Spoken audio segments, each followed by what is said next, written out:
Hey guys, Var here. Today I'm flying the F4U-4B, the American Corsair at 5.7, armed with 4 A&M3s and more engine power than you'll know what to do with. I have an 8 and a 9 kill game which I played back to back, plus a comparatively pedestrian 7 kill game that was also technically an 8. This is the type of plane where you're flying it normally, you look at the scoreboard and you suddenly have an ace, and it deserves an up tier to 6.0 yesterday, along with the other 5.7 powerhouses like the F4U, the VK107 and the LF Mark 9, which I say as I reverse the 3U straight into the Shadow realm. What makes this plane so good? The first thing people would say would be the guns, but if this thing's only asset was its firepower, it would be relegated to the dustbin, just like planes like the F4U-1C and F6F5N, which have no performance whatsoever. Instead, you get the best guns and props, combined with a fairly respectable climb rate and top speed that leaves behind everything that isn't American or a Do-235. Back in the day, this thing lacked high altitude performance due to not having a third supercharger gear, but that has been changed, and now your speed is solid throughout every altitude range, although it's nowhere near as lightning quick as the F2G. But, since this plane is a TIAC, it has exploitable weaknesses, and that is the compression.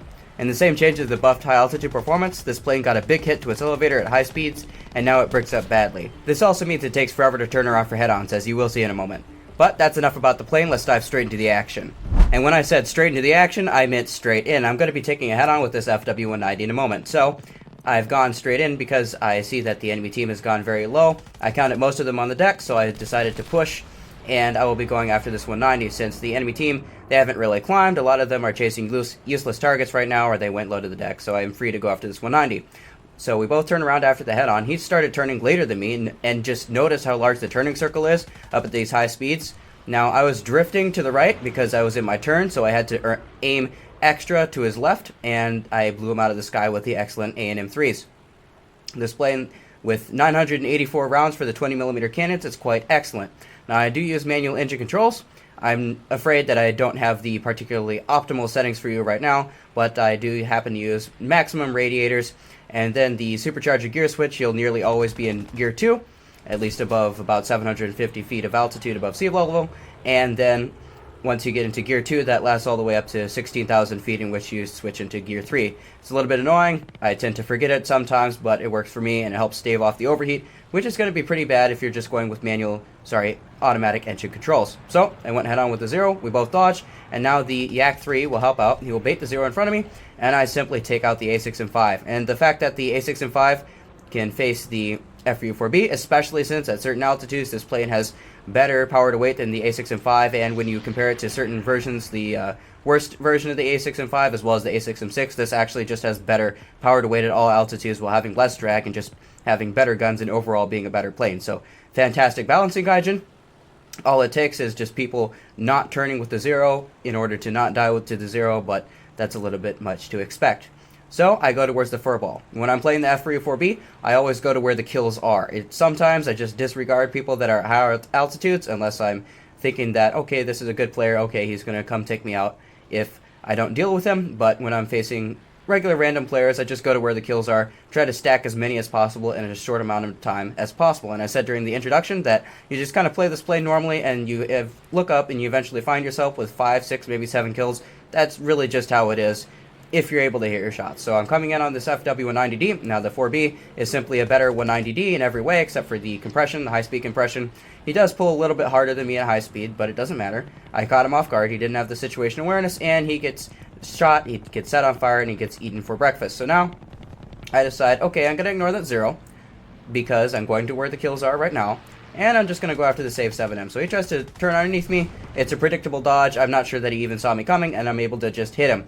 And the energy retention of this plane is fantastic. You really don't lose a lot of speed, and as your top speed is great, you can get out of sticky situations without much effort. So, go head on with the Spitfire, shoot it in the head on from long range, as these cannons do not have much drag over longer ranges, and as I'm using 600 convergence, I can basically just point the cursor at the enemy and click, and so the Spitfire gets hit in the head on, and I'm going to go after him. I see it's a Spitfire CW, that means that it has worse turn rate than the LF Mark 9 in the British tech tree that doesn't have the clipped wing, so it's less of a threat. I'm not too worried about him instantly getting on my 6, so if I can hit my shot on him right here, then I'll be able to deal with him, and then I'm just going to go head on with the 2 guys in the back. So, go after him, miss a few shots, get severe damage on him, he's going to go down. So now I'm going to look at the situation. I see that I have a friendly Corsair going after the Sea Fury and the 335, and then my friendly Yak 9 is really not doing anything important. He's chasing a bomber right now, so I can't count on his help. And I have a friendly G55 that is being chased by a 0.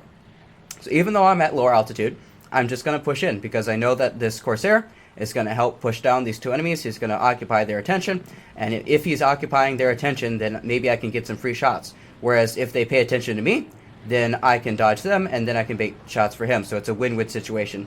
And the Dota 35 simply does not see me coming. He's target fixated on the other guy, and it's easy to take him out. I pull it from below, and it's a huge shot, easy target. Then the Sea Fury turns back in front of me, and I get the 2x aircraft destroyed, and that is 7 kills. Now, this didn't happen every game, but let me be clear. I played 12 matches in order to get this video done, and I got 57 kills. If that doesn't really tell you about how the F4U-4B is, at least if you can hit a few of your shots and maybe pick out the right targets, then I don't know what to tell you. This plane is just really stupid, and you guys in the comments can finally shut up about it. So here we are, and about to dive right into the thick of it. Now, this G55S is going to be a bit of a special player because, well, he's going to survive everything I throw at him, but let's take a look. G55 is armed with 3 MG151s as his primary armament, and they're extremely slow, which means that I feel safe recommitting into the head-on. Now, you may be wondering to yourself, why am I so low, and why is the enemy team about to swarm me? Well, the answer is, I was playing in a bit of a squad, but my squad mate is a rather new player, and he didn't have a high enough plane to bring to BR 5.7, so he was in P38G, and he got run down by an I-225 early on in the game. And what happened in the match is that I got rammed by my friendly. He just rammed straight into me. Now I get multiple hits.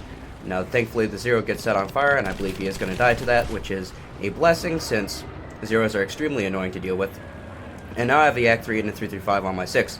But to continue the story, I got rammed on takeoff before I started recording by an F8F. He came straight up from underneath me. I'll link the replay, but it was just a little bit ridiculous, and I had to repair. And that is both a blessing and a curse. It means I'm desperate now. It means that I'm going to have to take a lot of risks that I wouldn't normally take if I had advantage. And by taking a lot of risks and playing more aggressively, I'm going to put myself in a position to get more kills. However, it means that I can't get to the battlefield early enough to actually affect what's going on. So right now, I'm going to take advantage of my speed, and I'm simply going to run away from this Yak-3. At these higher speeds, the Yak-3 pulls much harder than the Dash 4 Corsair. I don't really know how it would have performed in real life. I doubt that it would have been that way, given the Corsair's boosted controls and everything, but it is how it is in the game, and I can't really contest this Yak-3 right now, so I'm simply going to run away from him. I'm not going to go towards the furball. I don't want to have to deal with people below me at the same time as people above me, so I'm going to try to bait him away, and then I'm going to try to go underneath him. Now wait, Avar, you just said you wouldn't be taking any risks. Well, I kind of have to. The enemy team has swarmed my team are almost completely dead, and I have to make something work. Now, what I'm trying here, I'm extending the gears, which work as an air brake, and trying to slow down to reverse him, but fortunately the Yak-3 fails to realize that he has a rip speed on his wings, and he tears his wings off and goes straight into the ground. So depending on how you count it, this ended up as a 10 kill game with a maneuver kill, but let's just continue on because I have a 335 coming after me. Now the 335, thankfully this is an A, this was a full down tier, and he comes in, I dive underneath his nose. I'm going to try to pull over him because since he's going faster, he will naturally overshoot, especially when he's underneath me. That's a good position to be in, and then I whiff the shot. Now, I see the I-225 coming in on me, but I'm going to gamble. I'm going to take the bet that he doesn't have enough energy right now, and he gets set on fire by my friendly P-51D, and I take the kill. So that sort of makes up for the maneuver kill. Perhaps we can just call it a 9. So now I'm going to run away from the I-225. I'm going to try to extend away, and the entire enemy team is coming in on me. Just about everyone. Now, thankfully, the P-51 comes in. He distracts the BF-109, but that still leaves me in a tricky position because the LA-7, both LA-7s are extremely fast at low altitude. They turn better than me, and it's just an intimidating opponent to deal with when you consider the firepower and the performance considerations. But the real issue is that I'm outnumbered what seems to be about 6 or 7 to 1. So we're going to take the head-on with the 109K. I noticed earlier that he always dodges the head-on, he doesn't try to commit it, and that's going to allow me to simply pull in without fear of retribution. Now the LA-7 comes head-on with me, gets severe damage on him, blow his wing off, and the last second commit, and the 190A comes in, and I just missed the shot. That was just skill issue, missed the shot, and we're going to dive, and the 190A4 is coming after me. However, I look at the LA-7 and the 190A, and it looks like they're going back towards their base. It looks like they've exhausted all of their ammunition. So I'm going to try to roll and get away from this 190. Now, I switched to automatic engine control because if you're accidentally in supercharger gear 2 and you're below the gear switch altitude, your engine will just die. So I'm going to try to get away from these guys, go after the A7M. Looks like he was set on fire and survived, like Japanese planes always do. However, managed to get severe damage on him, finish him off. And because the 190's shells are so slow, the MG151 has terrible drag, and the 7.7s are not really dangerous or intimidating, I'm able to get away. The F4U-4B has fantastic speed on the deck, and I say to my squad mate, don't ask me how I survived that because I don't know. But I still have ammunition left, and that means that I will be going back after them. I don't want to RTB right now, because if I give them the chance to RTB, if I give them the chance to reclimb before I do, then I will have to fight from disadvantage all over again. So I'm going to go after this 190. It turns out to be a 190D, and he dodges the head-on, which means I can just pull back in and spray at him. So that's a critical hit. Takes his wingtip off. Now, his wingtip being off is not actually going to stop him from flying. The 190D actually can sort of fly with half of a wing. It just has enough power to make its way back towards the base. You've seen that in my 10-kill VB10 video. That happened on the exact same map. So I'm going to keep an eye on him, but for now I'm going to go after the Zero. This Zero also looks to have survived a fire. Take him out. Kill him. That's kill number 5. Now, the 190D, I'm thinking, is not actually that much of a threat right now. I want to go towards the small airfield. I want to strafe it. And by taking out the guys on the small airfield, I should be able to secure my position. The problem is that I'm running low on ammunition. So, because the guns are split into 2 pairs, I am splitting into 1 pair of cannons. I was firing only 1 pair of cannons at the A6 and 5, and it's 220 mils, 2 ANM3s with very high fire rate, which should be enough, right? Well, we're going to take the head-on with I-225. Going to try to prove that. Now, I do believe I could have pulled back into the head-on there, but I simply didn't try it, and we're going to try to take up the dogfight. Now, I believe that he was going to take a worse line. I believe that he was going to turn directly underneath me, and if he turned directly underneath me without pulling back in, then it would have been very easy for me to cut into his loop. However, that's not what he does. So he's going to dogfight me, and with the Corsair's excellent flaps at low speeds, I'm able to whip it around. But the 190D is actually coming back, and I get a hit on the IT-25, so fantastic, thanks guns damage. And we're going to go head on with the G55 again. Now his shells are still extremely slow, and I get another hit. So I believe that G55 should have died twice over, but he didn't. Unlucky damage rolls, and now I'm starting to run low on ammunition. So we take the head on with the L7, bam, get a hit, dive out of the way, I'm simply too fast, and the IT-25 now turns back in front of me. Completely missed him, and now I'm going to go after the Yak-9. I'm starting to run low on ammunition. This is starting to become desperate. Get severe damage on the Yak-9. Get hit. Go after the 190A. Kill him. And then I'm going to take a head-on with the 190D9 on the runway. Now, this game is not intended to really be educational. This game is intended to be, I only take head-ons, and we'll see what happens. Now, the F4U-4B is an excellent head-on plane. It's better than the Do-55, for example. It's just tiny, it's hard to hit, and it has excellent firepower, but just the absolute insanity of being able to go head-on and grab 9 kills. Now, it doesn't say 9 kills, it only says 7, but trust me, I did get 9, they crashed later. Now, as for what my teammate managed after I died, well, he jammed all of his Hispanos shooting into LA7 and didn't manage to kill him, which was absolutely unfortunate. It was a losing situation. So that was out of the 18 9-kill games I've played, that was possibly the craziest one. So, in this one, unlike the other ones, we're going to use some brain cells as well as using some teamwork. So, I'm climbing in on the side, and that is majorly because I see the Hornet over there. Now, the Hornet, with the air spawn, is always going to be higher than you if he chooses to climb. It has insane speed, pretty decent firepower. Now, the Hornet has trouble actually hitting you, but it has so much performance that it can simply run away. As a large plane, you can snipe it from 1 kilometers out with the ANM3 sometimes, but if he's paying attention and he's dodging, it's simply not reliable. However, he got set on fire by the B-17's tail gunner, which means I am now free to push in. And at the start of the game, as usual, I was observing what my team was doing, and I was observing what the enemy team was doing. They haven't seemed to climb too high. They've got a Key 84 chasing a B-17 all the way in the back, so target priority is definitely costing them there, and most of them have seemed to go to the furball in the center. And the way that almost all prop games develop is you have both teams climbing in, more or less, depending on the composition and the patience involved and which nations are involved.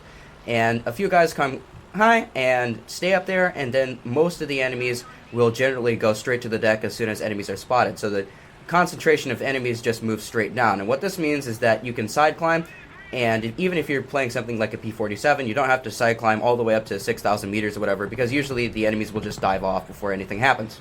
Now, we are not in the P-47, we are in a plane that is decent at all altitudes, and I'm going to go over to help my RE-2005. Now, the RE-2005, extremely over-tiered plane, but that doesn't really matter. He takes a head-on with a 3P, takes out his coolant or something like that, so I'm okay with finishing that off, especially as I don't know how the 2005 was going to fare. I probably would have won it, but I'm able to take the kill. And I'm going to dive after the Zero. Now, I'm paying attention to the C-Fire in the back that is going after my squad mate. And my squad mate is one of my subscribers that I was playing with that night. So go after the Zero, take him out. I was compressing, but I pre-aimed him. So as soon as I noticed that he was going to turn left, I pre-aimed towards his left. And what that means is I led more than the actual gun's lead while I was out of gun's range. And that meant that even though I was compressing, I didn't have to pull very hard. Now I hope that tip makes sense. So squad mate goes after the C-Fire, come in after the C-Fire, and I managed to take him out. Now my squad mate made a small mistake that I did talk to him about, and that is when you go after the C-Fire, you don't really have to turn back towards him. You could have just kept running in a straight line, because even though he is bringing a P51C to 5.7 BR, he is still faster than most of the enemies in this lobby. You just go to where the enemies are and you start optimizing your target priority. So go after the right enemies and the enemy team will fold like a house of cards. So right now I'm definitely going after the wrong guy, possibly. Go after the 190D, get a few hits in, destroy him with guns, and now the Spitfire is above me.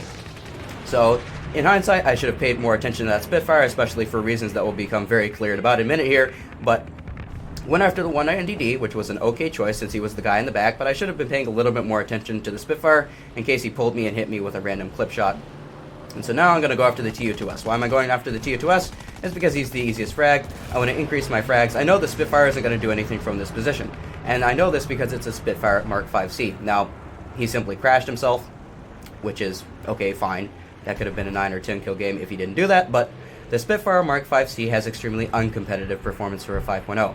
The climb rate is just average, and the top speed is really mediocre. That plane, if not for the 4 cannons, the plane would probably be 4.3, just like the Spitfire F Mark 9, and it really wouldn't even be that good of a 4.3. So the difference between the F Mark 9 and the Mark 5 Spitfire series, the Mark 5s turn a bit better, but the engines and the top speed is a little bit worse. So right now, as usual, we are going to go towards where the kills are. So there's a Seafarer going to the base, and there's an N1K right there. So am I worried about the N1K? Not whatsoever. I have a teammate backing me up. He may be a P51C, but I tell him, if I miss the head-on, you go over to the right, and he's going to have to choose one of us to follow. If it follows me, then my squad mate will be able to follow the N1K, and if the N1K follows my squad mate, then I will be able to get on the 6 of the N1K very easily. However, that's not going to matter because he full commits the head-on. And there was no nuance there. I just simply pointed the gun straight at him and clicked. Why did I point the guns directly on his plane? It's because there was no drift. He was not coming out of a turn. If either of us was coming out of a turn, then I would have aimed to the opposite side of the turn just to compensate for the drift, because all planes drift a little bit after they come out of a maneuver, and so you don't always aim directly at where they are in the head-on. It depends on a lot of factors. If they're moving slightly up on your screen, you aim above them. If they're moving slightly down, you aim below them. So my squad mate wants to kill, so I say, okay, fine. I could have taken the head-on with the 109K. I wasn't really scared of the 151s, but I choose to avoid the head-on. Go after the Sea Fury, who's just on the small airfield, take him out, and now the BF-109 is in front of me, and so I'm simply going to go after him. Now my squad mate takes the head-on, dodges it, quite excellent, as he knows the 109 is on lower energy, and I'm closing in just to make sure. I decide, hey, 2005 might get him, takes the head-on, and he does take a little bit of damage, but Cole is going to come in and finish off the 109K. So, I said this was going to be an 8-kill game. Well, it is, because there is still one enemy left. There is a Key 84, so we'll just skip ahead to where we find him. And for the last guy, we have a Key 84. Now, I gifted my P51 a kill earlier, and now he's going to bait the kill for me. So, just like in the P51C guide, he's going to abuse his ability to pull harder than the K84 at high speeds to evade the first pass, and now I can come in on him. So they're starting the dogfight, and I tell him, okay, you just bait this guy, and I'm going to come in third party. And this is what makes squads so incredibly busted, and why a lot of people don't like to fly in them. It simply means that people that aren't paying attention can be baited for, and they go down like chumps just like that. So that's kill number 8. Now, granted, I did most of it by myself, but the P51C definitely helped. This plane is just extremely dumb. When you hear the War Thunder meme of I only take hot-ons, this is the plane that they're talking about. You just don't really have to do a lot of thinking as long as you possess the basic knowledges of target prioritization as well as a little bit of aim.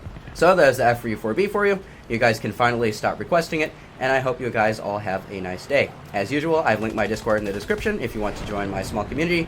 So have fun, and I'll catch you in the next video.